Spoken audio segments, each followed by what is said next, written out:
All right, here's everything that I am bringing to the Emolesque Festival at Coney Island Freak Show tonight. I think I've made my gear as efficient as I can get it to this point. It's actually going to be 2 nights, Friday night and a Saturday night. There's going to be 10 performers each night. So the show will run from 8 p.m. I'm assuming until like 10:30, 11 o'clock. So it's a very long event and I want to cover a lot of angles by myself. So I only do most of my productions by myself because I just find it a little bit more efficient. It's going to be a little bit more cost efficient to the producers also because they're not paying for multiple bodies, and with the venue, the producers, the performers, in terms of how their performances are going to be documented. So in this Peter McKinnon camera pack, we have everything that we need. I have 3 bodies, a couple of lenses, a bunch of extra batteries and power supplies, as well as multiple other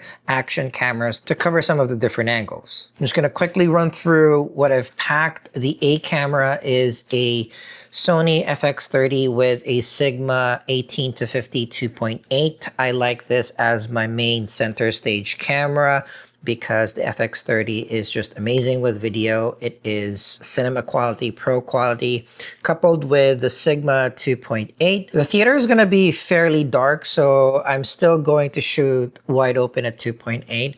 I don't really need it to be more wide open than that because I still want to cover as much of the stage and the performance as possible. So this will be mounted on a tripod on a cage that has all of the accessories that I would need to ensure a very solid, sharp, and clear center stage, full-on performance view. That's camera A. And then for this shoot, I only just need another camera. So this is my follow camera. So this is a Sony a6700 with a Sigma 18-35 1.8 adapted to the Sony with this E-mount converter. So this will be mounted on a monopod so I can follow the performer as they move around the stage. I used to do that with a prime lens with a much shallower depth of field. I have some of the Sure Night series, which are 1.2, but being able to zoom in and out is something that I found that I needed when I am following performers moving left and right, front and back of the stage. So this Sigma 1.8 is one of those awesome tried and true lenses that is extremely useful for this use case. Because it's going to be a long shoot, I just brought a third body. This is a Sony ZV-E10 Mark II as a backup, just in case anything happens, knock on wood, on any of my first 2 cameras. Extra lenses, just in case I want to do some B-roll pre or post the shoot. I have the Sony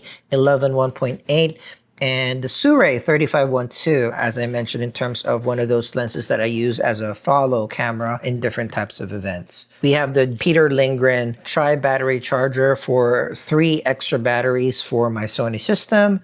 We always need extra batteries whenever we do longer shoots. So that's going to be the main cinema camera bodies. But I also have 2 Osmo Action 4s that I will be mounting using this magnetic mount I saw on Amazon. The Coney Island stage has 2 giant pillars on each end of the seating area. I've attached magnets there before so I can mount my action cameras to have a wider angle left and angle right view of the venue. And this is a great way to have a different angle in any venue, and all you need is this tiny magnetic mount because action cameras are fairly small. I love the action series of cameras. They're pretty good in low light as long as you don't need them to be your full main angle. This is a nice angle to cut away to. So I have 2 of those so I can have one left and one right. And I also have this remote trigger. So remote control for the action series because I'm going to be doing this by myself. I want to be able to start and stop recording from afar and have them synchronized as well. So it's a little bit easier when I am syncing them in post. And because we have the Osmo Action 4s as additional cameras, we also have extra batteries for them. 2 cameras, 2 extra batteries. For scratch audio, I have the Zoom H1 Essential recorder. This records 32-bit float. I also use an extra one of these magnetic mounts so I can mount this on said pillar as well, just in case my audio from the camera's clip or there's like an audience member close by that talks over it, or it's just ruined in any way, shape, or form, I have a backup recording of the entire event using this recorder. So this has saved me a bunch of times. And if you're doing events or if you're filming anything, it's always just handy to have an extra external recorder. Again, this records 32-bit float, so if it's soft or if it's loud, you can balance it out in post as well. And again, it's very small, it's very light. You can mount it anywhere. It's easy to stow in your bag, so highly recommend an external recorder, particularly this one, Zoom H1 Essential. So what I do with my action cameras as well, because usually their battery lasts hour, hour and a half, maybe 2, I attach some external power packs on them. Just hook up the USB-C to the camera in itself. I tape this nearby with gaff tape, so this way I don't run the risk of my action cameras accidentally running out of battery, whether it's too cold, it's too hot and whatnot. So having these continuous power for them helps out a lot. So those are the cameras, the lenses. We have cinema bodies, action cameras, external recorders, but how to mount them. For my A camera, I typically mount them on this, right? Let me take this out. I have this base just so that I can have it standing in my apartment easily, but I've made a dedicated video on how I set up this camera cage and how I use it. So this is a Falcon half cage, and I have a top handle and a side handle where I mount a 5.5-inch external monitor and a deity shotgun mic for better audio, better directed towards the stage and the performer.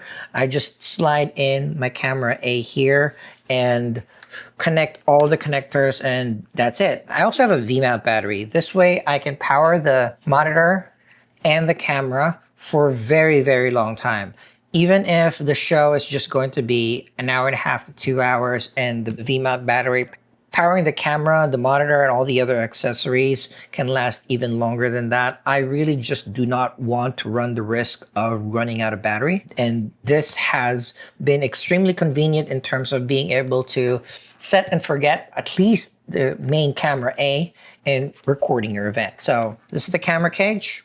We have some audio, bigger monitor for better visuals, and a power supply. And just to double make sure that we're not going to run out of power, I have a backup newer V-mount battery. This has a camera mount, so if I do decide to power another camera with a V-mount battery, I can slide the camera with the Arca Swiss plate on here and then mount it onto a tripod or a monopod. Speaking of the monopod, I know we talked about my follow camera. This is my favorite monopod ever. This is the iFootage Cobra Strike 3. I actually had earlier versions of this tripod where it was manually deployed, but the difference of this one is that this trigger can make it easy to adjust the height of your camera. And then at the bottom, there is this pedal where that you can activate and then you can move the monopod around. So that's how I usually use this when I am sitting down, filming an event for an extended period of time. And I love the fact that when you hit the trigger again, automatically re-levels and recenters this again. So if you want to come back upright, it's very easy. I just put on a cheapo tripod head on it. Can't afford a fluid ball head yet, but this does the job whenever I'm filming a performer and following their events, so I can just move this around, follow them. There you go. That's all the gear that I'm bringing for this festival. It's going to be 2 days. I'm very excited to enjoy the performances. I like emo myself, so this is going to be a fun time, and stay tuned for more samples of those performances.